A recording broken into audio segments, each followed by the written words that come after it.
Bueno, buenos días a todos. Vamos a ir empezando, aunque todavía está llegando la gente, para intentar cumplir con la agenda que va muy apurada en tiempos. Buenos días, tardes. Aquí en España serían días. Para la parte europea que nos acompaña, que luego os presentaré, probablemente serán ya tardes. Y muchas gracias a todos por acompañarnos en esta mesa. Gracias por asistir a este 23 Congreso Nacional Farmacéutico y muchas gracias a nuestros acompañantes en la mesa, a las que luego os presentaré, por hacer el esfuerzo de estar con nosotros. Tenemos unos ponentes conectados que creo que están tramitando el esto, pero mientras, si os parece, hago la introducción a la mesa y espero que mientras podamos ver aquí a la parte mira, ahí están, ya les veo ahora. O sea que sí. Hola Belén, hola David. Bueno, yo introduzco un poco... Buenas. Introduzco un poco lo que es este tema del valor de los datos y el futuro al que nos enfrentamos, desde lo que era hasta hace un par de meses mi desconocimiento total, y que entiendo que es lo que nos va a servir a todos para ponernos en contexto. Y luego nuestros expertos ya nos darán datos más concretos y más detallados. Yo creo que decir que estamos en la era de la información y de la hegemonía del dato es algo irrefutable. Yo no sé los que asististeis a la ceremonia de inauguración, pero escuchar al doctor Medrano y oírle hablar de lo que la inteligencia artificial y el futuro nos depara era impactante.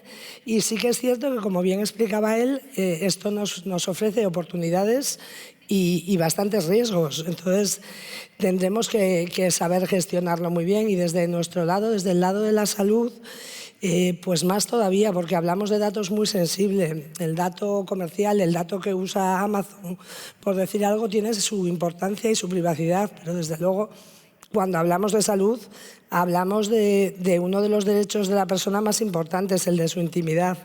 Por lo tanto, yo creo que será muy importante que podamos garantizar ese uso adecuado de los datos, que nos sirva para acelerar las investigaciones, tanto médicas como farmacológicas, para conseguir personalizar muchos de los tratamientos que hoy son más generales, y desde luego para mejorar la gestión sanitaria, para mejorar los sistemas sanitarios, tanto en calidad como en capacidad de asistencia.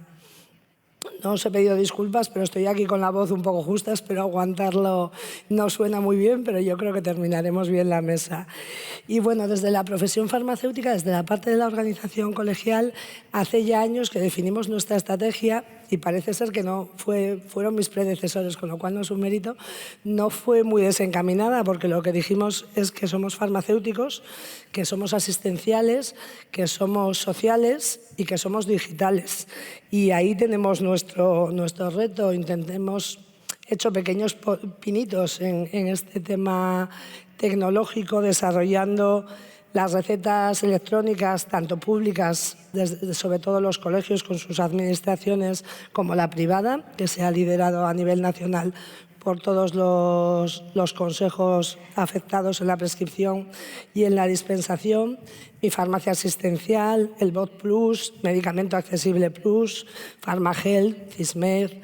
Bueno, pues son toda una serie de herramientas por las que hemos intentado mejorar el acceso al medicamento, poder hacer un seguimiento de los tratamientos y, en definitiva, mejorar la atención y la asistencia a nuestros pacientes.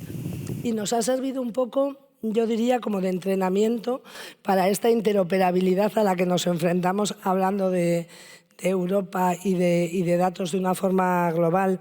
Aquí ha sido más pequeñito, han sido 17 autonomías, 52 colegios con sus administraciones. Es cierto que había que integrar distintas partes, cada uno con su funcionamiento, y por ahí hemos empezado, pero creo que el camino, que luego nos contarán, es mucho mayor. Estamos en un escenario en el que ahora lo que nos queda es la regulación y la normativa de todo esto. Tenemos que ser capaces, o tienen que ser capaces, nuestros políticos y nuestros agentes implicados, de regular de tal forma que los datos sirvan para fomentar todas esas ventajas que pueden aportar en salud, pero desde luego identifique y mitigue muy bien los riesgos a los que nos enfrentamos.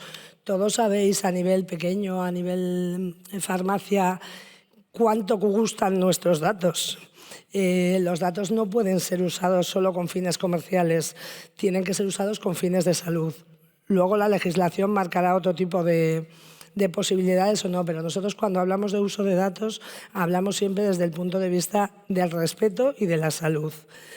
Y bueno, ahora hasta donde yo sé, en Europa lo que se está es redactando un reglamento para generar ese espacio europeo de datos sanitarios que obligará a los Estados miembros a tener plataformas, espacios donde juntar todos esos datos con intercambios entre fronteras, y se enfrentan a dos tipos de uso del dato. El uso primario, el uso pensado para que en toda la Unión Europea se pueda diagnosticar, prescribir y dispensar de una forma global, y el que me refería, que normalmente suele ser el más sensible o el más complicado, es el uso secundario. Uso secundario de muchísimos datos, imaginaos los millones de datos que se pueden juntar con todos los Estados miembros, con la intención de investigar, de innovar, de generar estadísticas, de que los Estados miembros puedan hacer políticas en salud pública. Si son bien usados, esto es una maravilla.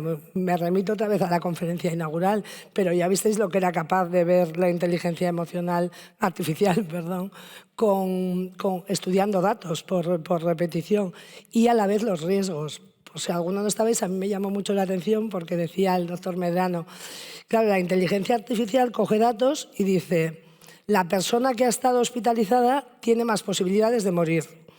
Es cierto, normalmente cuando alguien hospitaliza es porque está enfermo y tiene más probabilidad de morir. Oferta de solución que generaba la inteligencia artificial, no hospitalices. Entonces está claro que tenemos que darle un contexto humano y una sabiduría añadida, y eso hay que legislarlo muy bien. Yo creo que tanto en el Consejo Europeo como en el Parlamento Europeo está claro que hay un consenso en la filosofía de este posicionamiento. Ya se posicionaron en diciembre diciendo que sí, que adelante con este espacio europeo de datos sanitarios, y además con una mayoría importante, 516 parlamentarios dijeron que sí, 95 dijeron que no y 20 se abstuvieron, con lo cual el camino va hacia ahí. A partir de ahí habrá que redactar ese texto. Yo creo que va a ser una de las normativas de mayor calado, de mayor impacto en materia de salud en las últimas décadas. Y bueno, pues hay que ser capaces de conseguir lo que pretende esta normativa, que es evitar que Europa se quede atrás en investigación, mejorar la prestación asistencial y capacitar a las autoridades también de todos los Estados miembros para conseguir políticas estatales eficientes que se basen en evidencia. Hasta ahora lo están haciendo un poco dentro de los medios que se tienen, autónomamente, pero se busca darle contenido. Estaremos pendientes de estos avances. Hay cuestiones también comprometidas, como son el uso secundario del que hablábamos.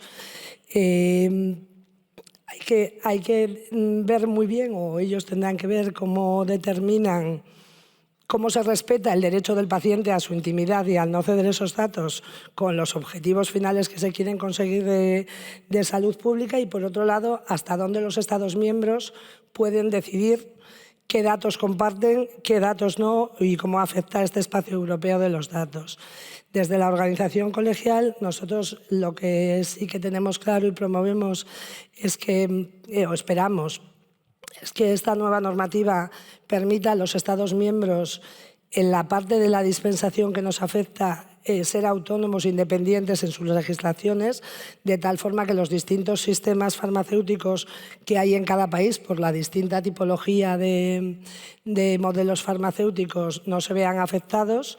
Para nosotros es importante, y con la proximidad que hay de las farmacias al ciudadano, que la dispensación de medicamentos con receta no se haga por Internet, porque creemos que en España no es necesario. Quizá habrá otros países miembros que lo tengan, la mayoría no, porque siguen teniendo esa misma legislación.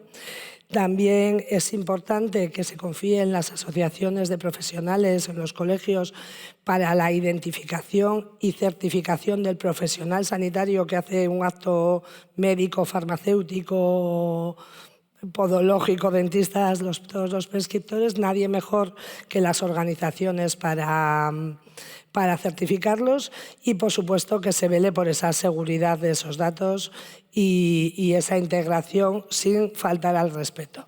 Pero bueno, yo creo que os he explicado un poco la línea más general y ahora tenemos aquí tenemos 3 expertos en la mesa y otros 2 en colaboración desde Europa que paso a presentaros. Muchísimas gracias.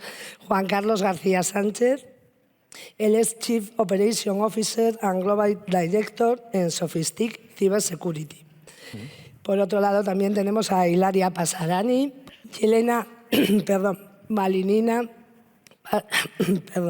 Patient Data Director de Eurodis, de la Asociación Europea de Pacientes con Enfermedades Raras.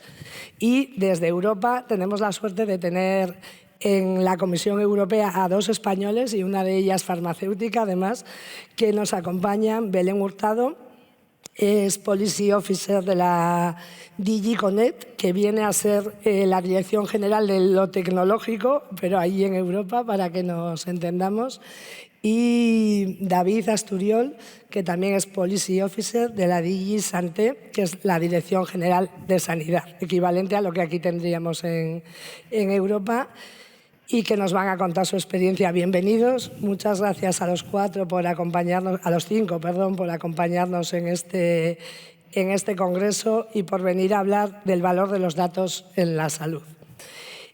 Para hacer una ronda inicial, una fijación de posiciones, por así decir, yo os lanzo una pregunta y espero que me contestéis de una forma bastante resumida en un par de minutillos.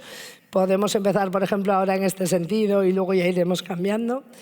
¿Cuál es, a vuestro juicio, el mayor beneficio que van a traer en los próximos años la digitalización y la creación del espacio europeo de datos sanitarios? Y aprovecho ya también a que me contéis los mayores riesgos que entrañan. Sabéis que vamos con los tiempos muy ajustados, un par de minutillos y empezamos por Juan Carlos, si os parece. Bueno, pues muy buenos días. A ver, la verdad es que es un tema apasionante y uno de los principales, ¿no? Factores que esto está motivando al final es el que podamos ser nosotros mismos, los pacientes, los dueños de nuestros datos. Entonces, ese es un primer punto muy importante y el que tengamos esa estandarización de los datos a nivel europeo pues va a facilitar el movimiento de las personas entre los diferentes países miembros de la Unión Europea y va a favorecer que esos mismos datos que somos de los que somos dueños, podamos decidir cuáles vamos a prestar, como has comentado antes, ¿no? Pues a participar en ensayos para poder hacer pues desde terapias pues mucho más ajustadas a lo que vamos a necesitar o no. Sí que es cierto que hay un reto importante, que es vamos a estandarizar esos datos, vamos a hacer un consenso en toda Europa de cómo vamos a tener que gestionar esos datos, cómo los vamos a tener que compartir y cómo sobre todo los vamos a securizar. Es muy importante lo que acabas de decir también hace unos minutos, ¿no? Al final pensemos también que desde el punto de vista más de ciberseguridad, que es la especialización mía por lo menos, al final los ciberdelincuentes van a buscar el dato, que es al fin lo que ellos necesitan para después realizar otro tipo de acciones o conseguir su fin final, que es el dinero, ¿no? Entonces es importante que entendamos que hay una vertiente muy importante de cómo vamos a estandarizar esos datos, promover ese intercambio, esa operabilidad entre los diferentes estados y para las diferentes actuaciones, uso primario y secundario, pero también cómo vamos a poder protegerlos. Muchas gracias, Juan Carlos. Cuéntanos, Hilaria. Yes. Well, first of all, if you allow, Marta, I would like to take this opportunity to thank the General Pharmaceutical Council of Spain for the invitation.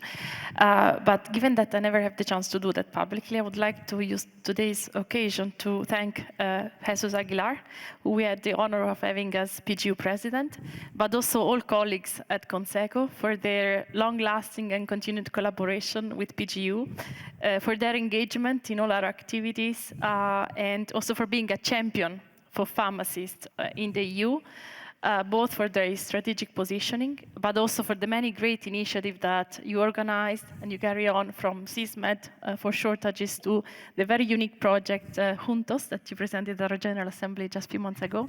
So for all this, I would like to really thank you all. Now, coming to your question. I believe that the greatest benefit of digitalization and the creation of a European health data space in the coming years lies in the potential to really revolutionize healthcare delivery. And first of all, digitalization and the European health data space will facilitate the seamless sharing of health data across the EU.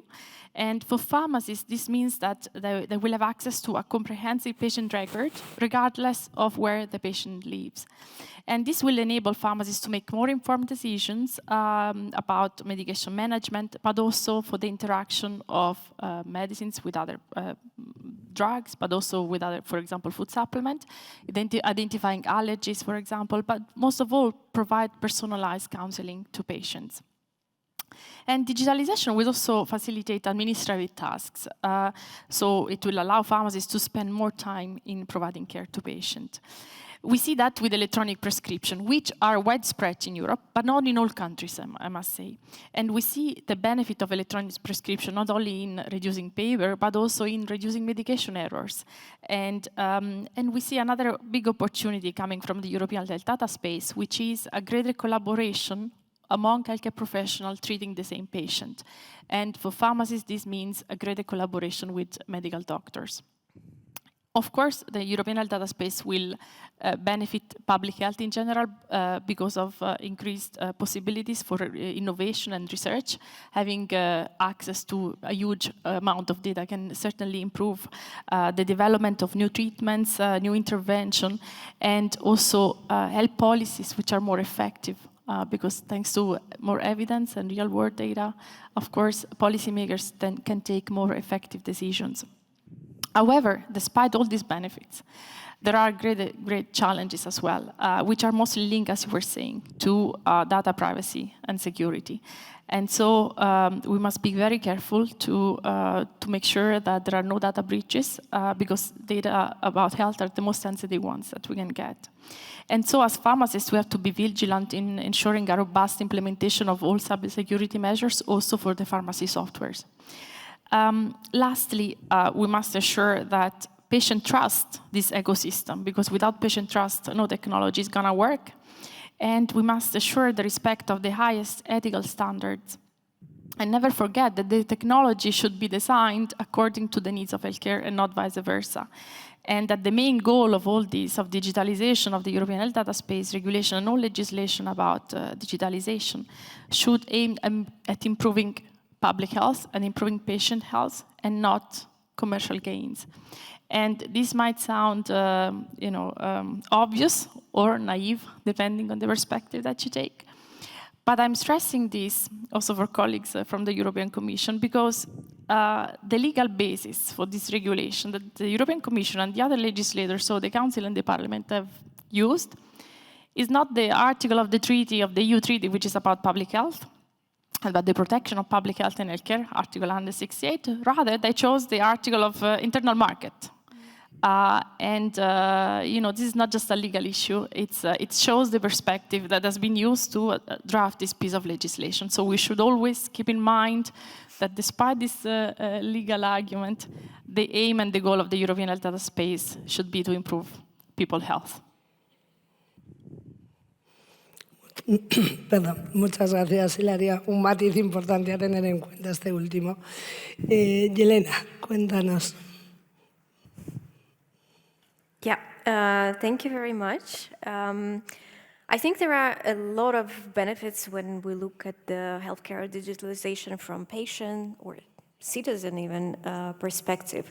So practically, if the proposal will take the shape it is and the direction it is moving in now, we all would be able to move with our health data, which is amazing. So it's not only that all of us would be able to go to another healthcare facility or pharmacy, but also when we travel or move around the EU. This is very critical for the community I represent, so it's rare disease patients. Very often they need to seek care elsewhere because the specialist care is not available, might not be available for the specific condition in a specific country. So they move a lot, and very often availability of their lab tests or their history becomes extremely critical of how fast they receive care, diagnosis, and yeah, even if the emergency happens during their travels or they move countries, this is extremely essential. But even for all of us, having this information is simply amazing, because if you ask me if I remember my vaccination history from my childhood, I don't. My mom either, and it's lost somewhere in paper records, and sometimes this kind of knowledge would be very handy in my daily life, just to know where I have to do the renewal. And of course, it's critical for those chronically ill, because it helps to adhere to treatments as well, and yeah. So there is a lot of practical benefits when it comes to that. Of course, it's not limited also to primary use, but there are a lot of potential benefits when it comes to development of new treatments, innovations, different type of tools. You have probably heard about some of the AI existing already, and there might be more AI tools which helps to facilitate different types of care, diagnosis, and even treatment development. So this is all amazing.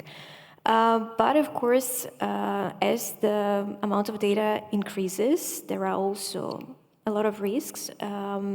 Ilaria already mentioned that there are, of course, risks for privacy and data security, but I don't want to repeat that. This is kind of obvious, even though it's very important and probably worth repeating. But there is also something else that the risks are not necessarily linked with that type of harm, but it can also be some informational harm. For instance, by accumulating certain knowledge about certain group or about certain person, that group or that person might be in risk of discrimination.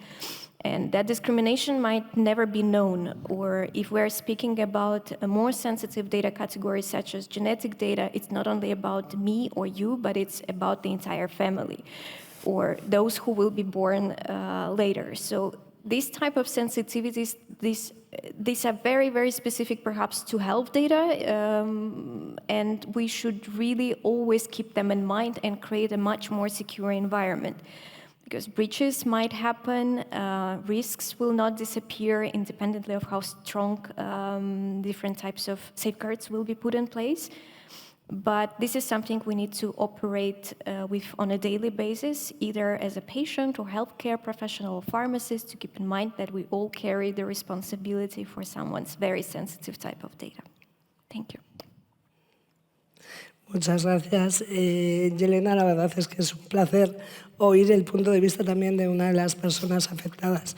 Y pasamos con nuestros europeos online. Belén, David, darnos un poco vuestra visión de una forma rápida, que vamos bien, pero no muy sobrados de tiempo y acabamos de empezar.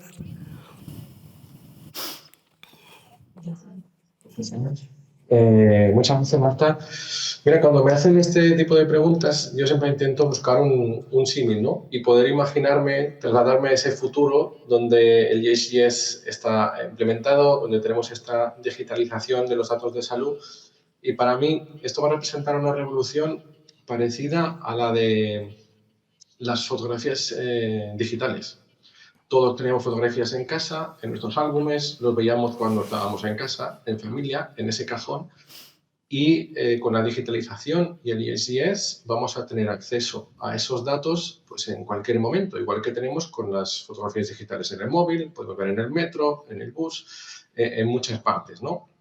No solo para nosotros y para poder compartir esos datos, también para dar una disponibilidad y una estructura mejor pues para investigaciones. Yo que soy, mi vida pasada era investigador, entonces tener esa oportunidad de acceder a los datos, que es la parte normalmente más difícil para un investigador, tener esos datos y poder investigar, que es su trabajo real, no buscar los datos, sino investigar, pues esto va a suponer un cambio drástico. Pero para mí ese no es el mayor beneficio. El mayor beneficio es lo que se deriva de todo esto, esos nuevos tratamientos que se van a poder desarrollar, nuevas medicinas, tratamientos más eficientes, recuperaciones de pacientes en menor tiempo, pues más tiempo para los doctores, los profesionales de salud para atender a pacientes, mejor antelación a problemas. Ese para mí es el mayor beneficio que la digitalización y el EACS en este caso pues nos van a traer en los próximos años. Y en cuanto a riesgos, sí, es muy importante el riesgo de la privacidad. Por suerte, estamos en Europa y no hay ningún otro sitio donde la privacidad se tenga más en cuenta que aquí. Tenemos un montón de leyes, estamos en la vanguardia de este paso. Probablemente nada sea perfecto en este mundo, nada es súper seguro al 100%, solo lo que no está conectado, lo que no se ve es seguro.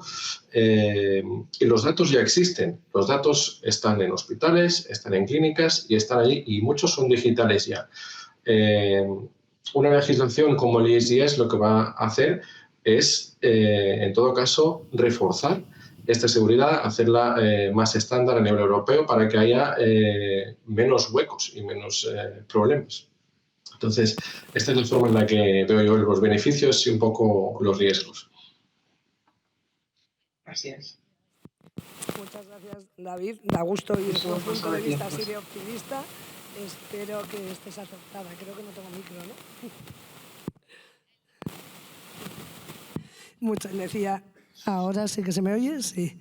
Decía David que muchas gracias, que da gusto, sobre todo para los que desconocemos ese sector tan tecnológico. Seguro que Juan Carlos coincide contigo, oír una valoración tan positiva de los pocos riesgos que entraña. Y bueno, para seguir con el debate, sigo contigo, para que nos centres un poco más el espacio europeo de datos. Sabemos que es una normativa ambiciosa que impondrá obligaciones y adaptaciones tecnológicas y legales en diferentes ámbitos sanitarios.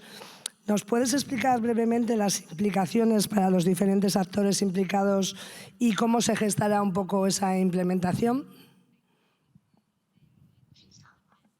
Sí, muchas gracias, Marta. Voy a usar unas diapositivas que hemos preparado para que sea más animado y no me veáis solo a mí. Y, a ver, voy a intentar ser breve. Ya habéis contado la mayor parte de las cosas, pero voy a empezar un paso atrás, ¿no? Explicando lo que pretende hacer esta regulación, qué problemas intenta solucionar. Y los problemas que se han identificado a nivel europeo, en realidad, no es una cosa que sea particular de España o de un país en concreto, es a nivel europeo. Pues es que los pacientes, que incluso aún ahora parece un poco raro, pero nuestros datos en realidad ahora mismo no son todos nuestros, porque no los tenemos todos, no los podemos controlar. No, nuestros datos están en historias clínicas, en hospitales, en clínicas, distribuidos por aquí y por allá. Entonces, la regulación lo que va a hacer es que nosotros tengamos este control, primero para acceder y después para decidir qué se hace con esos datos, ¿no? Con quiénes se comparten, qué parte de esos datos se comparten, etcétera. Después, habéis mencionado también el problema de del tratamiento y los doctores. Cuando vamos a un doctor, a todos nos ha pasado que nos han mandado un análisis, lo hemos hecho, vamos a otro doctor al cabo de un mes o dos, nos pide un análisis muy parecido y no puede acceder a los resultados que teníamos, tenemos que volver a hacerlo, esperar más, volver otra vez a la consulta. Esto es impráctico y es un gasto innecesario. Entonces, eso, el ISDS pretende también ayudar en eso, dar acceso a los profesionales de salud a los datos que ya existen para poder tener una mejor atención más rápida y más eficiente. Ya no hablo solo entre provincias, entre hospitales o entre comunidades autónomas en España. Estamos hablando cuando vamos de vacaciones, si yo me voy a Grecia y me pasa algo, el doctor de Grecia no sabe nada de lo que me pasa a mí. No sabe si a mí me falta un riñón, si estoy tomando una medicación, si me han operado, y no me puede dar un tratamiento muy adecuado, a menos de que yo se lo cuente, pero igual me olvido de algo, si soy una persona mayor me equivoco de nombre, es muy complicado. Entonces, Eso el IHS es lo que pretende solucionarlo a nivel europeo, para que cuando nosotros vayamos de vacaciones o a estudiar a una parte, podamos tener el mismo acceso a sanidad que tenemos como si cuando estamos en casa. Y otra parte es la parte acceso para, lo vimos con el COVID, para las autoridades. Fue un gran problema tener acceso a los datos de infecciones, de muertos por COVID, para poder desarrollar las políticas para salvar a gente, que era imposible al principio de la pandemia. No se podía acceder a esos datos. No había forma de definir qué hacer, qué abrir, qué cerrar. Entonces, eso también se pretende acelerarlo para que las autoridades puedan tomar esas decisiones que son necesarias en casos de pandemia, casos extremos, pero también de una forma más regular para definir las políticas pues, de medicamentos, de precios, de compra, de subvenciones, etc.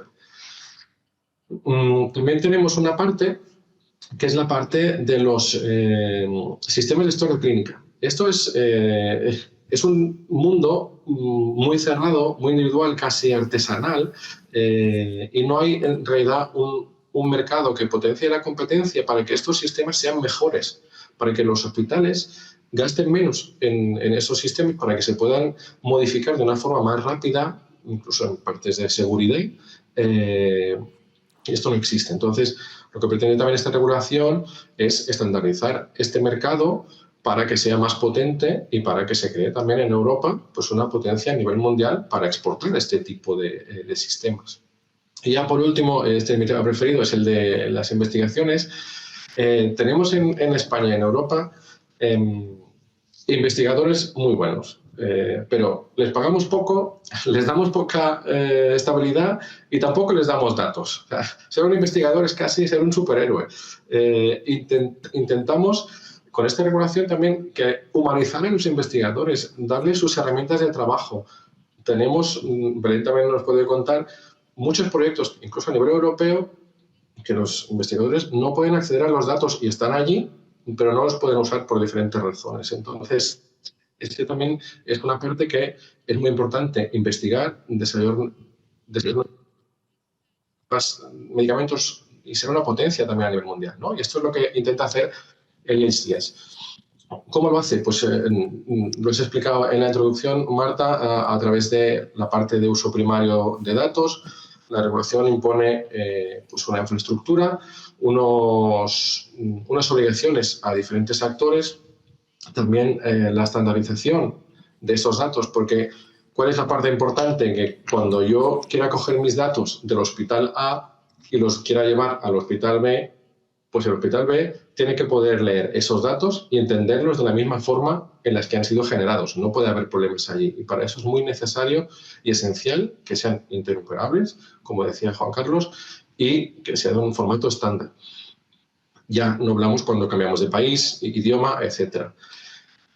Después, a nivel de uso secundario, como has dicho, es un tema que puede ser más sensible.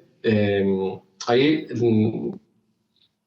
voy a intentar explicarlo un poco en detalle cómo se va o lo que propone la regulación en este caso, y es que también propone la creación de esta infraestructura que va a permitir poner a disposición de estos investigadores datos de salud de forma anónima. No van a ser los datos de David y de Belén puestos allí en un gran bote. No, van a ser los datos de la persona 1, 2, 3 y los datos de la persona 4, 5, 6 que están allí. Entonces, se van a crear estas infraestructuras a nivel europeo y en cada país va a haber lo que son los Health Data Access Bodies, serán agencias de acceso a los datos de salud que van a ser las figuras centrales de esta infraestructura, ¿no? Y estas agencias van a tener una serie de obligaciones. La primera de ellas es, por ejemplo, van a tener un portal donde van a estar descritas las bases de datos que están disponibles para ser usadas para investigar. Después, todos los investigadores podrán acceder a ese portal e identificar unas bases de datos que les interesan y hacer una solicitud de acceso a esos datos. Después, ¿cuál es la obligación de estas agencias? Pues, una vez reciben la solicitud, van a evaluar esa solicitud, porque esa solicitud irá con una descripción del proyecto, para qué se quiere usar, qué no va a usar, durante cuánto tiempo, cuál es el impacto que va a tener, etc. Y entonces, si el comité decide que se da acceso a ese investigador, pues su obligación va a ser ir al hospital, al que tenga los datos, y pedirle esos datos. La regulación también impondrá la obligación a esos, digamos, tenedores de datos, data holders, que faciliten esos datos a las agencias. Y esta agencia será la responsable de coger esos datos y asegurarse de que esos datos son anónimos. O sea, los cogerá del hospital, se asegurará de que son anónimos y después los pondrá en un servidor seguro, en el cual solo tendrán acceso la misma agencia, que es la que pondrá los datos de un sitio para otro, y ese investigador por un tiempo determinado. Ese investigador, que en el caso de los datos los podrá ver, podrá tratar, y va a poder descargar. Es una parte muy importante de la regulación de uso secundario, que van a tener acceso a esos datos anónimos y no se podrán descargar. O sea, no va a ser que los datos vayan a correr por el ordenador del investigador A. O sea, los datos van a estar en ese servidor seguro y se van a quedar allí. Y ya está. Entonces, evidentemente, la regulación especifica las obligaciones de este usuario para el uso de los datos, para qué los puede usar, cuáles son las investigaciones que se pueden llevar a cabo, qué tienen que hacer si descubre que el paciente 1, 2, 3 tiene una mutación genética que puede representar un problema para la vida de esa persona. Pues todo esto está especificado en la regulación. Sí, no me voy a expandir más ahí, espero que esté claro. ¿Y cómo se va a implementar esto? Pues, bueno, poco a poco se va a implementar. Vamos a empezar por la parte de uso primario. Ahí es donde ya estamos mucho más avanzados. La estructura ya existe, es la que llamamos My Health Active. Tenemos un grupo de países voluntarios que se conectan a esta infraestructura y ahora mismo lo que pueden hacer es, lo habéis mencionado, creo que en el área, pueden compartir pues, las recetas electrónicas. Eso permite que mi compañero, que es finlandés, el otro día se fue a León y compró en León pues, una medicina que le había prescrito su médico en Finlandia con su receta electrónica. Esto ya pasa entre unos cuantos países y después, gradualmente, cuando se adopta la regulación, eso ya no va a ser una cosa voluntaria. Todos los países estarán obligados a conectarse al sistema, siguiendo una serie de... van a tener que cumplir una serie de requisitos de seguridad, sobre todo, para poder conectarse. Y esto nos permitirá, pues no solo comprar los medicamentos en las farmacias extranjeras, sino también muchos más usos que se irán introduciendo gradualmente hasta llegar pues, a poder acceder a los datos de imágenes médicas, de resultados de laboratorio, de otros tipos de documentos, ¿no?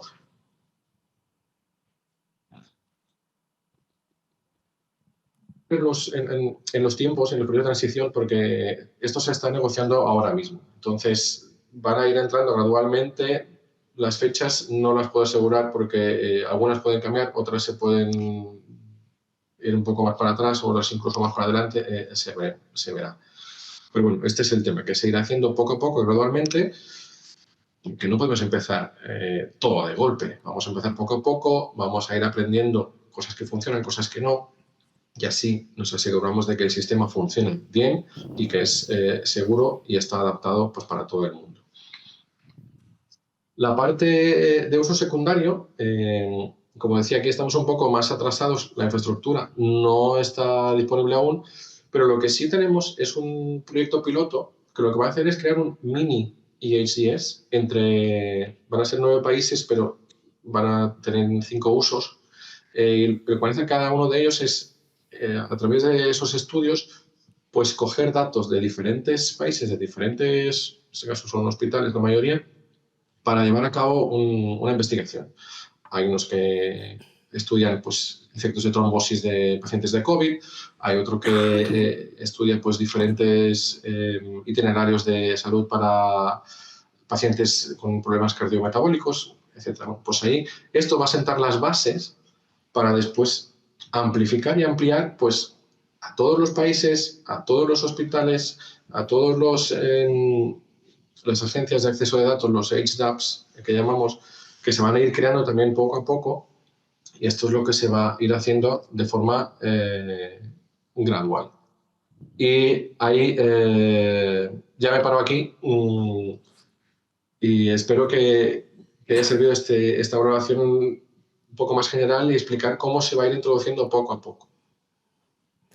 Muchas gracias, David. La verdad es que se me han ocurrido 17 preguntas para hacerte a raíz de tu intervención, pero bueno, por seguir un poco el guión y por no irnos de tiempo, ojalá después tengamos tiempo para preguntas para el público, incluso para mí misma, si me lo permitís, poder entrar en detalle. Pero bueno, yo sí que te estaba escuchando y estaba pensando, claro, estoy oyendo todo esto y esto requiere una interoperabilidad tremenda. Es verdad que ya tenemos la receta interoperable transfronteriza, pero bueno, sí que es cierto que su implementación es muy pequeña, que todavía yo por los datos que he ido pidiendo en España, pues no hay tantos pacientes extranjeros que vengan a recoger su medicación a España, pero bueno, es una realidad y funciona. Me preocupa más un poco casi viendo la fragmentación de datos y de registro de datos española, con las 17 comunidades autónomas, con 17 modelos diferentes, que nos ha costado mucho hacerlo, por lo menos en receta. Entiendo que en historiales todavía, en historia clínica todavía hay. Se me plantea una duda, Juan Carlos, que quizá a ti como mayor experto en esta tecnología, ¿cómo conseguirías vencer esa no interoperabilidad de datos de una forma no muy traumática? A ver, el concepto traumática poco doloroso puede llegar a ser, ¿vale? Eso tenemos que ser conscientes. Sí que es cierto que al final en España pues, tenemos pues, nuestra propia idiosincrasia con esa comunidades, esa cesión de las autonomías de la potestad, por lo menos de parte de sanidad, en ciertos niveles, dependiendo además para cada autonomía. Eso no ha ayudado a que en España tengamos unos datos que estén homogéneos, un historial clínico que esté homogéneo, que se pueda ir moviendo fácilmente un paciente, ¿no? de una comunidad a otra. Y me gusta mucho el discurso, ¿no? que estaba diciendo antes David, de esa opción de decir, no, es que yo estoy aquí, me da igual estar aquí, irme de viaje y poder controlar esos datos, cómo los voy a pasar o qué datos voy a facilitar a esos investigadores, ¿no? Entonces, en España la verdad es que sí que tenemos esa problemática y tiene que haber, al final, una evolución. Tenemos primero que entender cuál va a ser la regulación, en qué estándar nos vamos a basar en esos datos, y ese va a ser el pilar fundamental. Es decir, tenemos que entender qué es el dato, y antes ha puesto en las slides que ha presentado David, ha puesto Patient Summary y ha puesto una serie de ítems, y eso es importante. Tenemos que entender ese dato, qué es, qué lo compone y sobre qué estándar. Parece ser que, si no me equivoco, ¿no? el HL7 parece que va cogiendo un poco más de avance, y habrá que entender que todos los modelos que tenemos en España, los 17 modelos, vamos a tener que convergerlos en ese. Vale, ya tenemos el dato ahí. Muy bien, ahora ¿cómo lo vamos a gestionar? ¿Cómo vamos a hacer esa interoperabilidad? ¿Cómo voy a facilitar ese dato? Como decía antes, me he hecho una prueba en médico A y resulta que tengo que hacerlo con el B y son los mismos resultados o un parecido o le podría haber valido. Vamos a agilizar esos trámites, vamos a ahorrarnos dinero, al fin y al cabo, en ese sentido, ¿no? Pero eso incluye que tenemos que tener claro que va a generar una serie de costes iniciales para España, porque tenemos una variedad muy importante. Y entiendo que al final también dentro de este proyecto pues, Europa también habrá hecho su propio análisis y habrá identificado cuál es la situación de los diferentes países y habrá también presupuestado pues, algún tipo de ayudas pues, tipo NextGen para que esto al final minimice, ¿no? Entiendo. Y en eso también es el siguiente punto que es el que está rondando también en la mesa, lo comentaba antes Hilaria, lo comenta también Angelina, es el tema de la privacidad y la seguridad de los datos.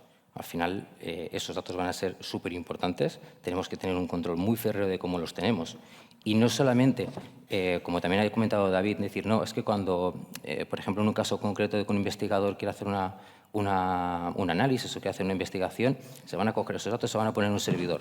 Es que no solamente tenemos que controlar esos datos que estén en un servidor seguro, sino qué va a pasar en el tránsito, cómo vamos a operar con esos datos, cómo vamos a tener esos protocolos de intercambio entre las diferentes unidades que tenemos dentro de España, cómo lo vamos a hacer a nivel europeo y cómo vamos a hacer después entre los diferentes actores, ¿no? Entonces, ahí la verdad es que hay bastantes retos que van a ir surgiendo y que, bueno, traumático yo creo que no, pero yo creo que va a suponer, ¿no?, que tengamos que tener ese avance y que tengamos ese consenso. Y ese punto también es importante, ¿no? Es decir, ¿va a ser imposible? No, pero vamos a tener que trabajar. Vamos a tener que trabajar a nivel legislativo.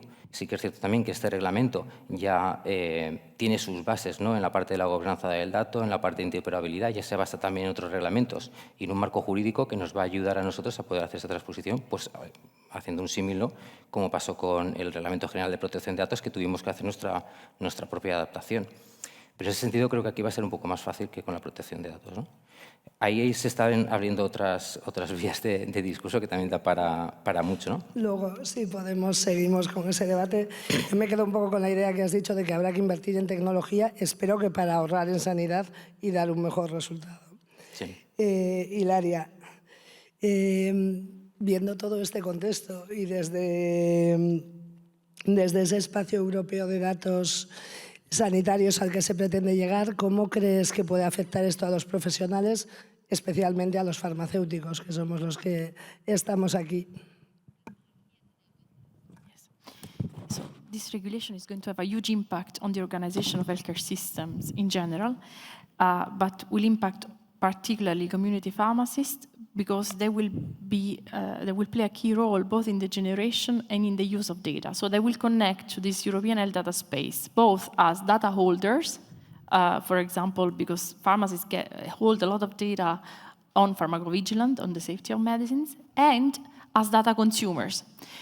Data consumers, we already spoke about the example of e-prescription, and there is already an infrastructure which has been established by the European Commission which facilitate the cross-border healthcare e-prescriptions, which can be very useful for community pharmacies in areas like Valencia and the south of Spain, where you have a lot of tourists and residents from other countries. So we already see some tangible benefits and some uses. But in relation to data holders, in this role of data holders, I think that there is an underestimation of the value of data that pharmacies have already today and then can potentially collect in the framework of the European health data space. And I'm thinking about real-world evidence. So in pharmacy, you collect a lot of data about the use of medicines in real life.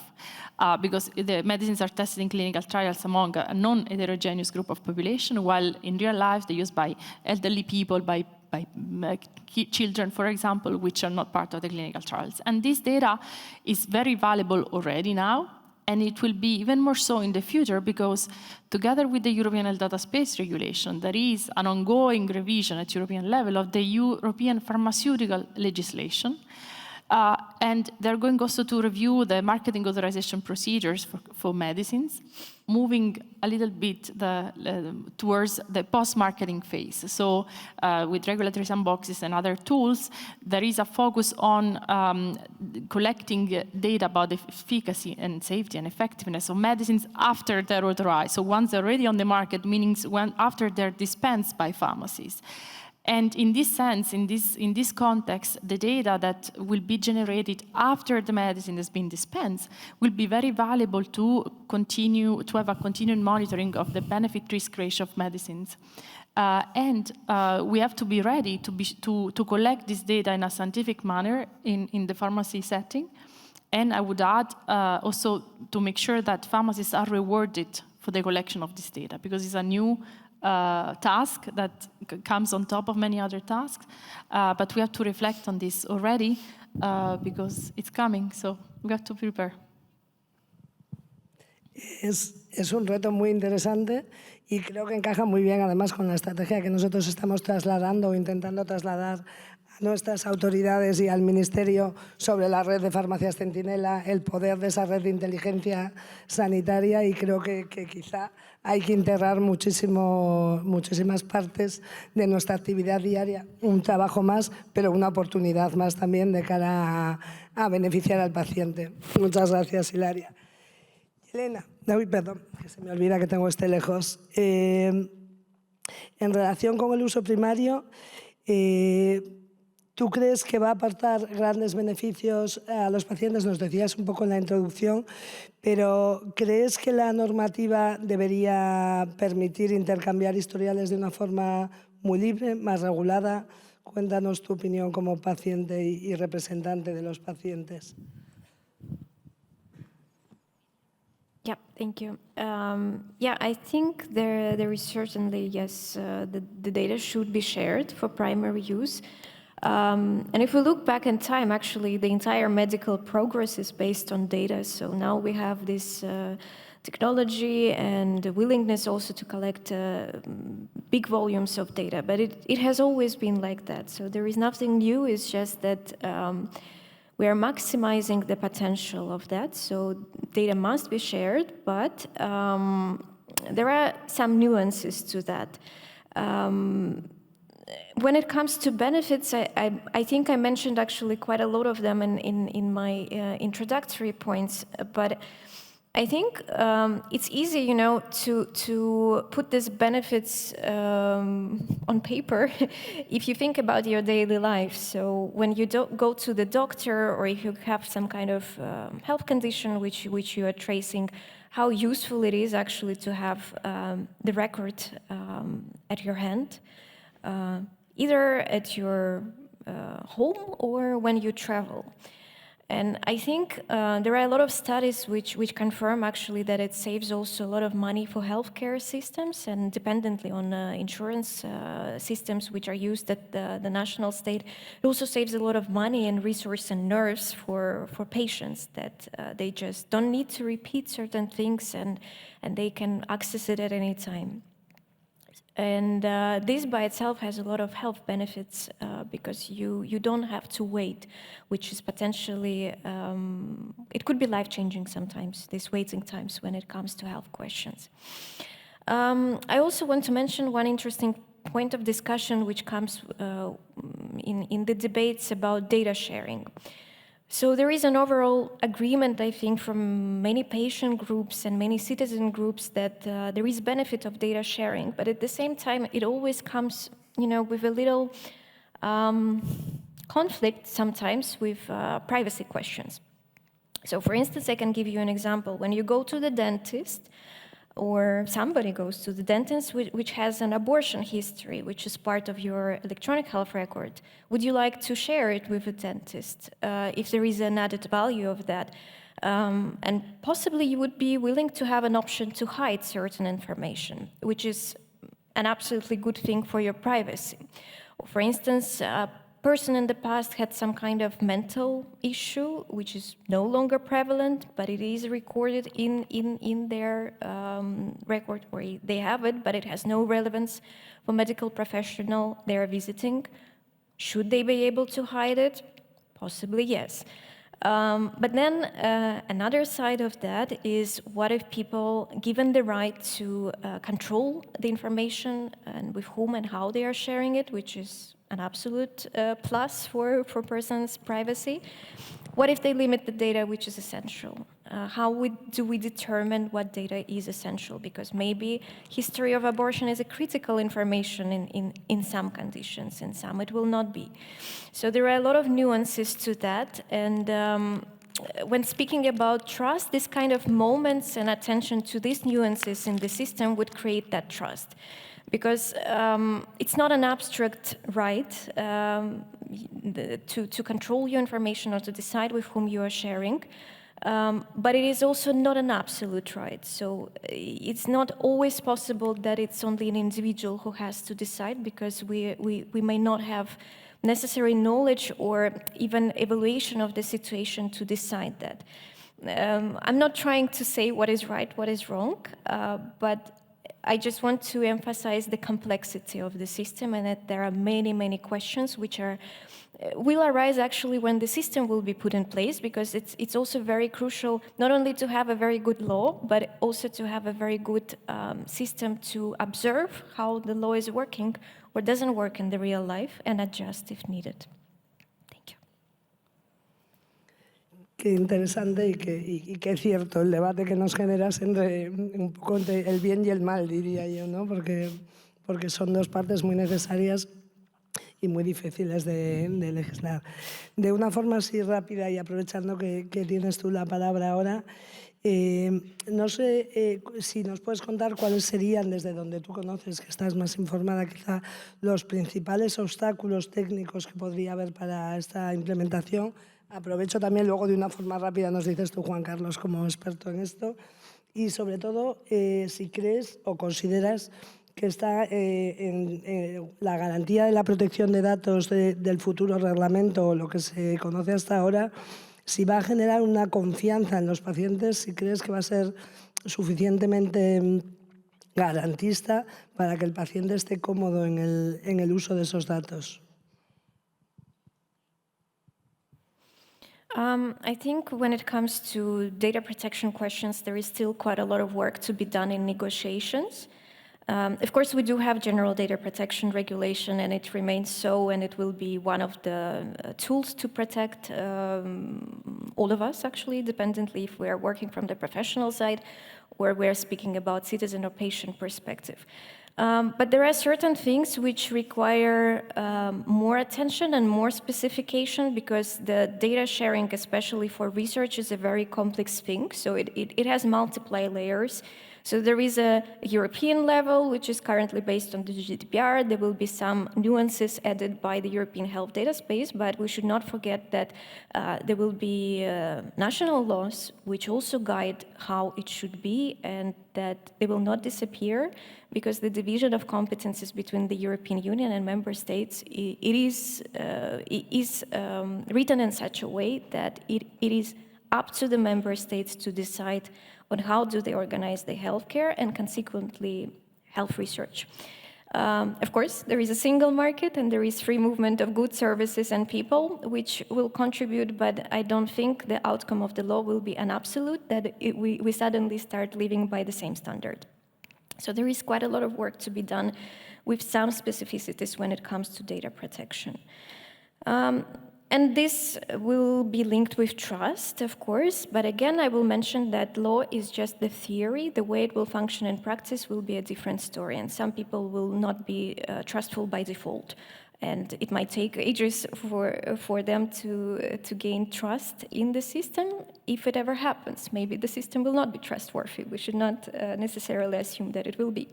We hope so. When it comes to technical sides, I think there are a lot of technical opportunities and work to be, which was already done by the European Commission and different types of partners to put in place the infrastructure. But again, we should not forget that even at the collection point of data at the primary level, there is still a challenge of languages, that we operate in many different languages in the European Union. And while some things will be solved by standards, and it's already a big step forward, there are some things which we will be working for possibly decades in order to have a comprehensive technical solutions to some of the problems, for instance, the language. Yeah, thank you. Gracias a ti, Elena. Distintos idiomas, incluso distintos alfabetos. Realmente ese es un problema que yo no había visto todavía, pero que es una realidad. Pero bueno, afortunadamente yo creo que eso la tecnología nos lo permite. Pero más allá del idioma, Juan Carlos, ¿qué obstáculos ves tú tecnológicamente hablando o qué posibilidades? Quizá nos sorprendes y nos dices que es muy sencillo y que esto se hace de una forma muy rápida. A ver, sí que es cierto que al final el tema del idioma va a ser importante, porque el hecho al final que tengamos unos datos, cada país lo va a poner en su propio idioma, tendremos que ser, lo decía también David, ¿no? Es decir, yo estoy en hospital A y cuando estoy en hospital B, esos datos se tienen que consumir y se tienen que procesar de la misma manera. En este caso, si pasamos de diferentes países con diferentes idiomas, pues vamos a tener que entender no solamente el entender los datos o procesarlos, sino luego el poder interpretarlos. O sea, ahí estamos hablando de otro nivel más de complejidad, ¿no? Creo que sí que se va a poder solventar. O sea, tenemos técnicas ahora mismo muchísimo, con un gran nivel de avance que nos va a permitir, y además seguro que el hecho de, en este ROMA, ¿no?, que se han presentado a un par de años vista, seguro que las aplicaciones incluso puedan estar dotadas con esa inteligencia artificial que va a poder leer rápidamente, ponerlo en contexto e incluso ayudarle a ese personal sanitario el poder identificar rápidamente con un resumen muy rápido de qué es lo que le está pasando, aprovechando esos datos que tenemos en esa estructura que tenemos ahí de datos, ¿no? Así que tecnológicamente creo que hay avances, creo que eso va a poder no va a ser un escollo, ¿vale? Pero sí que es cierto que estamos en lo que también decía antes Yelena. Tenemos que saber qué datos vamos a poder compartir, con qué nivel de privacidad y cómo vamos a poder interoperar esos datos, ¿no? Y aquí vuelvo otra vez a lo que decía antes, los estándares. No nos salgamos de los estándares. Que podamos hacer una mesa redonda donde todos los participantes, los diferentes actores puedan poner su punto de vista y que al final no sea solamente el punto de vista sanitario, sino puntos de vista sanitario, sector privado, sector público, logístico. Hay muchos en esta cadena, ¿no?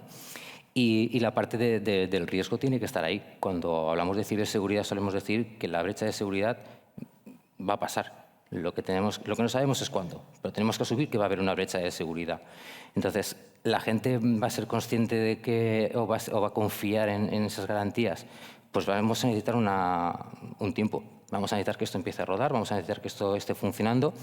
Y sí que es cierto que al final la ciberseguridad pues, ha vuelto algo más común y hemos visto casos pues, en ataques, ¿no? Ciberataques muy importantes, ¿no? en sectores sanitarios. Y al final vamos a entender que los usuarios tienen que entender que esos datos están protegidos, que se han puesto muchos métodos, que hay muchos protocolos por encima que van a permitir que en el caso incluso de que esos datos salgan o se hagan públicos, que van a ser inútiles, porque no van a estar o no tienen un contexto suficiente como para ser interpretados, ¿no? Esa es una parte del reto que todavía creo que vamos a tener que trabajar en ello. No es imposible, pero sí que vamos a tener que tener mucho cuidado en ese punto. Bueno, intentaremos abordarlo ahí. Has hablado además de integración, entiendo, con otro ejemplo de distintos sectores de público y privado, pero es que también hay que hacerlo en la sanidad española, me estaba dando cuenta entonces. Digo, más allá de las autonomías, también tenemos los sistemas públicos y los privados para integrar. Es que eso es importante. No pensemos solamente en esa estructura del dato que tiene que consumirse entre un actor y otro. Es que el dato sanitario afecta a un montón. Privado, público, desde investigadores que comentábamos antes, empresas, fabricantes, ¿no? de medicinas, ensayos, cómo se van a hacer los laboratorios, los análisis clínicos, cómo los van a exponer. O sea, por eso digo que al final, y antes hablaba del consenso y me refería a ese consenso, que tiene que ser un consenso, una mesa de trabajo bien importante. Lo conseguiremos. Si se hizo Europa, no vamos a conseguir hacer el espacio de datos sanitarios. Sí. Seguro que sí, pero bueno.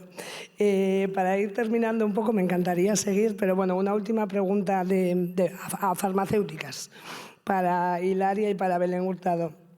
Desde vuestro punto de vista profesional y en cuanto a farmacéuticos y el ejercicio allá donde ejercéis, ¿cuáles creéis que pueden ser, dónde creéis que la farmacia puede ser más útil o el farmacéutico puede ser más útil en ámbitos como la salud pública, la farmacovigilancia, la vigilancia epidemiológica, prevención, detección precoz, en todo este futuro preventivo y al hilo de lo que Hilaria antes nombraba, ¿dónde creéis que el farmacéutico puede ser más útil? No sé si empezamos por Belén, que la tenemos a distancia. Sí, gracias. Efectivamente, igual yendo un poquito a lo práctico en esta conversación, es muy importante saber que es por primera vez en la que tenemos la suerte de, como farmacéuticos y parte del sistema sanitario, de tener el acceso a los datos de nuestros pacientes, del vecino de al lado, de la parte de nuestra farmacia local, la gente que conocemos y que sabemos su trayectoria, vamos a poder darle mucha más información y ayuda desde el farmacoterapéutico, porque no solamente clínico que conozcamos, sino muchas veces, en este caso, quería darnos un ejemplo muy práctico en el tema de los datos genómicos. El tema de la farmacovigilancia, que has mencionado mucho, y es verdad que el Espacio Europeo de Datos Sanitarios incluye todos esos niveles, pero quizás si puedo destacar uno en el tema de la farmacovigilancia, para nosotros va a ser crucial. Se han desarrollado ya proyectos pilotos y hay 7 países involucrados, entre ellos lo coordina Holanda, Holanda ahora mismo, para ser muy, muy prácticos, tiene todos los pacientes genotipados, quiero decir,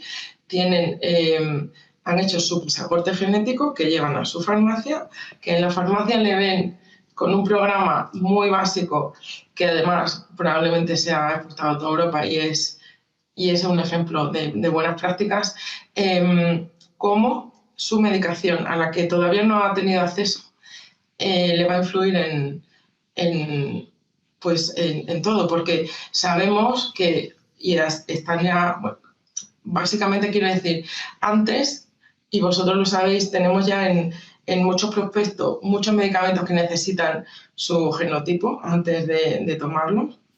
En este caso, pasamos de que lo hagan después, perdona si estoy hablando un poco rápido por la traducción, pasamos de un momento de, después de tomar la medicación se hace el mapeo genético del paciente. En este caso hablamos de antes. Entonces, en ese momento es cuando en farmacia vamos a ver qué medicación, con qué tipo de paciente está interaccionando. Si hay una reacción letal, vamos a prevenir ahí la muerte del paciente.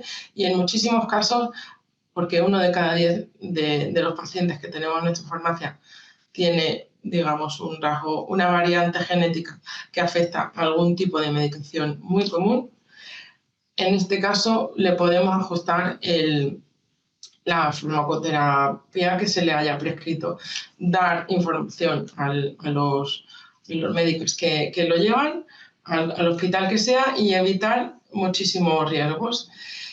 Esto ahora mismo es casi imposible en toda Europa, pero se está consiguiendo en 6 países, y el día que tengamos, por eso pongo un poco esa imagen, el día que tengamos el Espacio Europeo de Datos Sanitarios, según la Agencia Europea del Medicamento, que fue la que nos dio esta información, podemos hacer el link entre los datos genéticos, el historial clínico y la farmacoterapeuta, todo lo que tengamos de historial de la farmacia.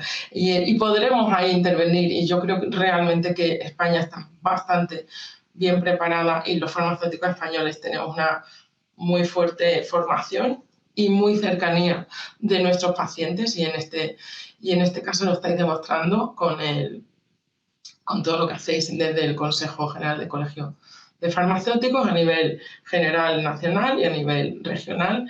Es muy importante la información que estáis dando, y yo creo que yendo un poco así a lo práctico, no necesitamos grandes inversiones digitales en la farmacia. Lo que necesitamos es el acceso a aquellos pacientes que nos pidan ese acceso, que nos pidan que le ayudemos en su tratamiento farmacoterapéutico, porque ahí somos clave, ahí el farmacéutico es digamos, el puente entre el paciente, la historia clínica y todo lo que viene ahí detrás, y estamos más cerca que los médicos, y lo hemos demostrado siempre, ¿no? Y yo creo que esto es, digamos, la clave que nos va a ayudar a llegar tan lejos como queramos, porque podemos ayudar a nivel local, regional, nacional y europeo, y nuestros pacientes, como muy bien dice Yelena, sobre todo en enfermedades raras, y ahora mismo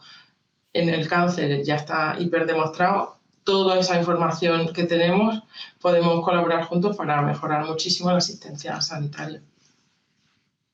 Muchísimas gracias, Belén. Es apasionante oír ese futuro profesional entre pasión y vértigo, pero seguro que nos ganará la parte apasionante.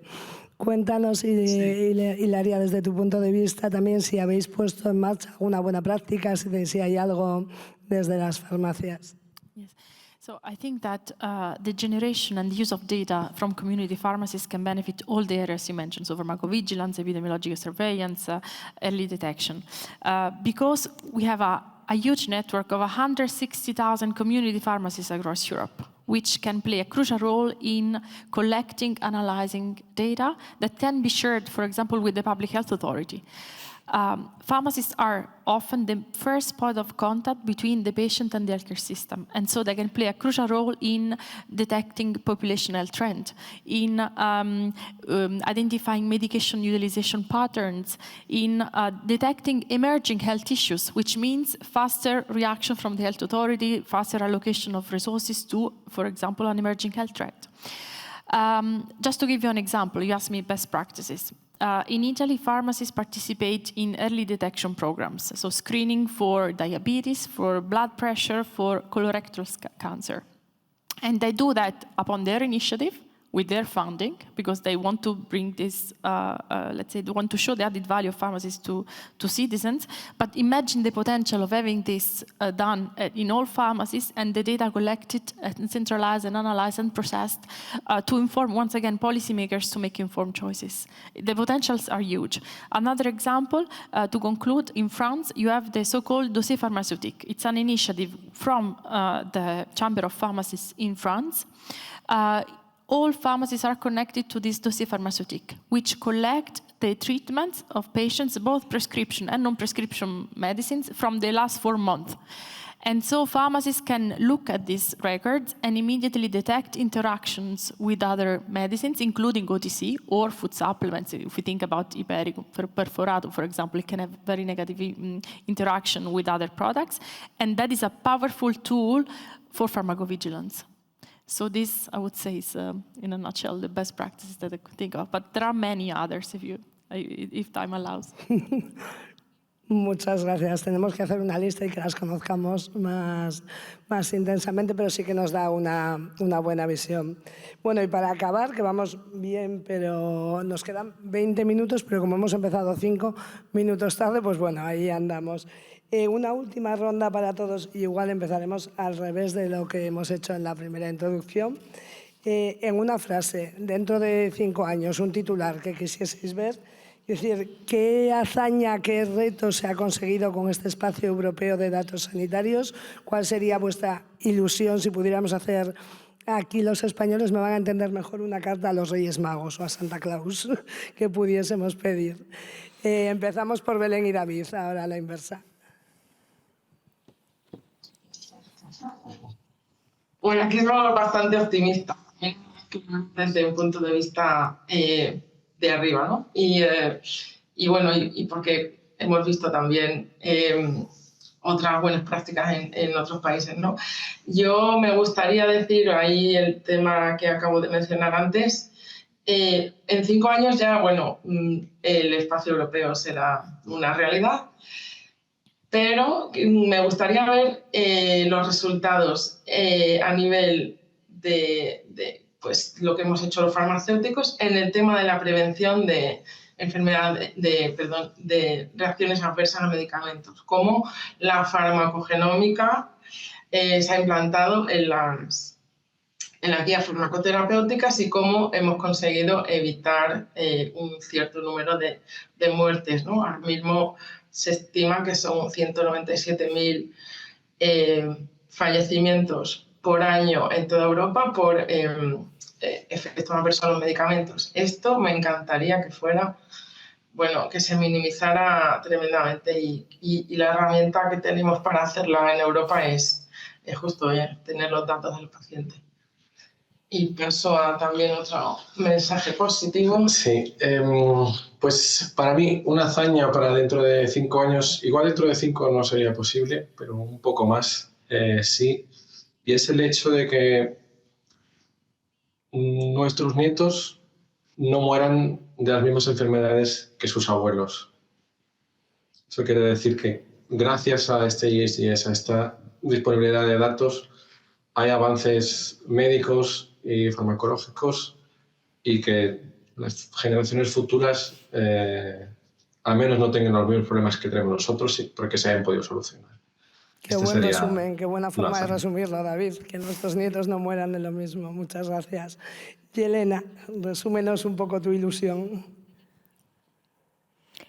I think I will be very realistic that in 5 years, I really hope that the system is still being implemented because it takes a lot of time, actually, because we are speaking about as David mentioned earlier, it's a real revolution. So it's the system which exists now, there is the need of time for this shift to happen. So knowing how things could be, and that sometimes they are slower than we would like them to be, but it doesn't mean that progress is not happening. So in 5 years, I would like to see a steady progress with the system, that country little by little implement different types of parts, and that they're advancing, and that the system does not cause any major trouble, that it's safe, that it's enjoyable. And yeah, I think that's my realistic vision for 5 years. Muchísimas gracias. Esperemos que también sea así, que es un punto de realidad que también tenemos que tomar. Hilaria. Yeah, so if I want to be very optimistic, I would say the European health data space revolutionized the healthcare delivery across Europe and reduced health inequalities among countries and within countries. That would be the most optimistic view, maybe not in 5 years, maybe in 15. But I think it would be already a good achievement in 5 years to see health authorities at regional, national, European level having more data, accurate data, to take more effective actions for health promotion, prevention and treatment. Muy buen reto, muchas gracias. ¿Y Juan Carlos? Pues casi para concluir, ¿no? Yo un poco hacer el resumen de todos y todas. A mí me gustaría que en 5 años, de verdad, este proyecto esté en marcha, que seamos capaces de poder hacer esa gestión de los datos que sirva para evitar muertes, como decía Belén, para hacer esa asistencia farmacológica, como decía también Irene, en las farmacias, que se puedan identificar esos posibles errores o interferencias entre medicamentos, que podamos ir avanzando en esos análisis de enfermedades, porque se han hecho estudios a raíz de la información que nosotros estamos publicando, y que eso permita, como decía David, que nuestros nietos no tengan esos mismos problemas. Y también me gustaría que al final, por suerte en Europa, vamos siempre un pasito por delante, ¿no? En temas legislativos, en privacidad, en seguridad, y que al final esto acabe traspasando océanos, acabe traspasando a otras áreas, igual que hemos hecho regulaciones que al final han acabado adaptándose, sobre todo en LATA, ¿no? Que son más propensos, pero si acertamos con esos estándares, que al final no sea solamente España y Latinoamérica quien se esté uniendo, sino que al final sean todo el mundo. Que al final la potencia que podamos hacer para compartir esos datos y aumentar los estudios y la accuracy, ¿no? que estabas diciendo, esa precisión, perdón, no me salía en español, que al final también sea para que los estudios sean más importantes. No nos centremos solamente en los problemas que tenemos los europeos, es que hay muchos más problemas también por ahí que tenemos que solucionar. Cierto. Ojalá lo consigamos. Yo quiero ser optimista y quiero trasladar esta mesa pensando que, bueno, 5 años quizás es un periodo corto, pero yo recuerdo, aquí hay mucha gente joven, pero también hay gente de una cierta edad. Yo recuerdo perfectamente cuando un amigo me enseñó el último móvil que se había comprado y me dijo que podía buscar ahí el restaurante más cercano. Me pareció ciencia ficción, y hoy imaginaos lo que es no tener un móvil con el que entres al banco, que también eran unos datos muy sensibles, con lo cual confiamos también en la Comisión Europea, en que la legislación sea la adecuada para darnos seguridad sin impedirnos el futuro. Y bueno, muchísimas gracias, y todavía tenemos unos minutillos para plantear alguna pregunta en el público. Animaos. Por ahí tenemos una. Gracias por la intervención de los ponentes. En España estamos acostumbrados a los sistemas públicos sanitarios, pero hay otros países que no, que dependen de los seguros. Y los seguros médicos podrían emplear, no de una manera muy lícita, todos estos datos sanitarios. De forma que un mismo seguro no le costaría a una persona A o una persona B en función de estos datos. Y los seguros controlan hospitales, controlan sanidad privada, controlan muchas partes del sistema sanitario. ¿Qué opina el panel al respecto? Quizá desde Europa nos podéis dar ahí, David, una visión más legislativa. Sí, totalmente. Es una pregunta muy importante, y de hecho este uso que acaba de mencionar la persona que preguntaba, perdón, no he oído el nombre, es uno de los usos prohibidos del uso secundario de datos. Lo que uno no se puede eliminar es si un seguro tiene sus datos porque son suyos, que ellos los analicen y vayan a hacer la forma en la que definen sus premiums, que ya lo hacen ya. Una persona de 60 años paga más por su seguro médico que una persona de 18. Eso ya se sabe porque tienen sus estadísticas. Pasa ahora, ha pasado siempre, pasaba con los seguros de coche. Si eres joven pagabas más, si eras mujer pagabas menos. Ahora no hay esta discriminación, pero usar los datos comunes de investigación para ampliar el beneficio de estos seguros, esto es uno de los usos prohibidos, en el caso de uso secundario. Estamos hablando siempre de uso secundario. De acuerdo, creo que esa era la pregunta, ¿no?, de seguridad. ¿Alguna pregunta más? Nos quedan 5 minutos. Ahí veo...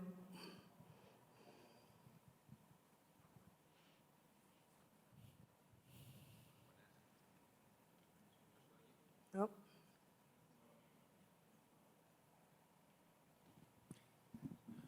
Hola, buenas. Quería preguntaros, porque bueno, la salud digital es un entorno que está cambiando muy rápidamente y ahora mismo la inteligencia artificial está mostrando su potencial y todavía no somos plenamente conscientes de todo lo que puede conseguir.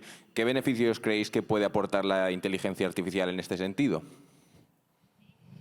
¿Quién se lanza? Juan Carlos, igual, en tema, y luego hacemos una ronda. Si no. A ver, al final la inteligencia artificial lo que nos va a promover es el entendimiento de esos datos en grandes volúmenes. Antes he puesto un ejemplo. Si resulta que te vas de viaje a otro país, ese otro médico va a tener que interpretar todo tu historial y va a ser más fácil que le haga una consulta a través de su propia interfaz, ¿no?, del programa que esté utilizando, es decir, qué le pasa a este paciente o cuál es el historial de este paciente. Y resuma, pues es un varón tal, con estos problemas, o tiene intolerancias a esto, o tiene alergias o incompatibilidades con este tipo de medicamentos. Y eso ya en tiempos de reacción, cuando estás en urgencias, es vital. O sea, no tienes que estar mirando a ver cómo lo tienes que traducir, qué tienes que estar... No, una consulta rápida, descripción rápida, y a partir de ahí el facultativo pues tendrá que hacerlo, ¿no? O el acercarte a una farmacia y poder dispensar, y lo mismo, que se pueda entender, como decía antes, uno de los aspectos muy críticos, que es esa farmacovigilancia y asistencia en la que tienes que entender qué es interacciones que tienes entre los medicamentos. A corto plazo te diría eso, a largo plazo, pues toda la parte que se pueda hacer en esos estudios que van a ser muy importantes para sacar esos datasets que van a ser específicos, que luego eso además vas a poder sacar los diferentes features que van a poder permitir generar datos de conjuntos mucho más valiosos, y que al final una inteligencia artificial va a ser tanto buena o mala en base a esa base de información que tú le des. Cuanto más le des una información más acotada a un aspecto determinado, pues mejor van a salir los resultados, ¿no? Entonces ahí hay un campo hasta el infinito y más allá. Muchas gracias. No sé si tenéis alguna aportación más el resto. Yo le he pasado la pregunta a Juan Carlos por aquello de que hablábamos de inteligencia artificial, pero quizá alguna tenéis algo más. Belén. Sí, por aquí. Sí. La verdad es que es muy interesante, y no sé si sabéis que también ahora mismo estamos regulando el tema de la inteligencia artificial en Europa. Os pongo esa imagen, que es un poco el resumen de en lo que ahora mismo estamos más centrados en nuestra dirección general. Pero obviamente, y como dijo antes Juan Carlos, las posibilidades son infinitas.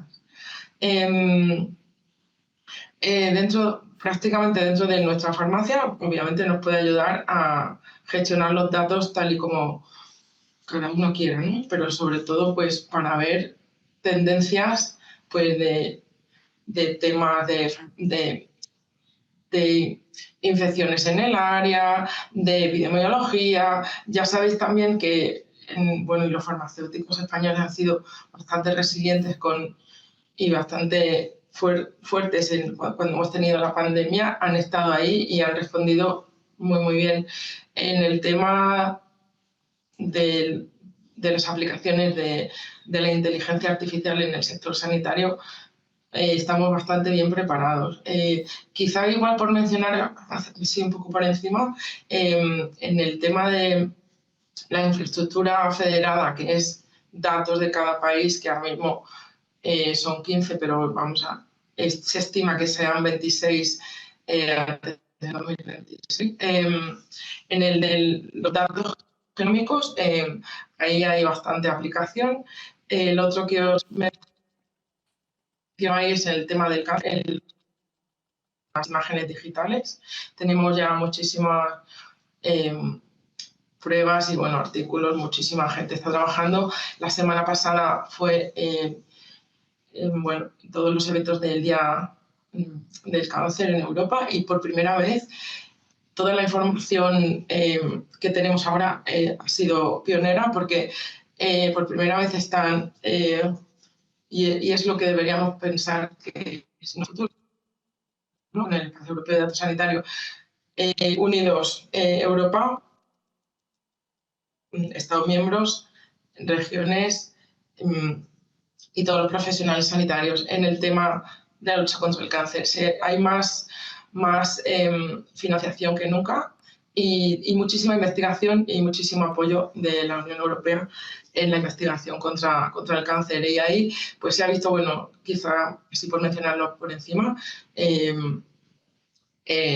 en radiología, por ejemplo, en las imágenes radiológicas que tenemos en mamografías y en muchísimas imágenes médicas, el beneficio es absoluto, se ahorra muchísimo tiempo del médico gestionando imágenes y se llegan a conclusiones muy prácticas. Todo esto se está mejorando, por supuesto, y siempre la ayuda siempre bajo la supervisión de un profesional médico, ¿no? Sanitario. Esto solo no, pero les ayuda, son herramientas que están ayudando un montón y que nos llevan a beneficios muy interesantes. Otras aplicaciones os las he puesto ahí y la verdad es que podríamos hablar de esto también infinito. Así que os invito a que sigamos el diálogo en algún otro momento, nos contactéis, tenéis también ahí nuestros datos y nada, yo os agradezco que este debate tan interesante. No sé si tenéis alguna pregunta más. Muchísimas gracias, Belén. Creo que no será la última vez que conectemos y creo que hemos descubierto aquí, tengo también enfrente a la directora de Internacional del Consejo y creo que os vamos a tener que preguntar muchas veces y muchas cosas. Por eso agradeceros especialmente a todos que sois al final partes muy importantes, que hayáis estado con nosotros, que nos hayáis aclarado dentro de que estamos todavía en un inicio de proceso, pero que nos hayáis puesto ilusión. Ojalá esto sea una realidad no tardando mucho y ojalá los farmacéuticos sepamos sacar partido también, como decías al principio, a esa integración de profesionales a través de los datos. Muchísimas gracias.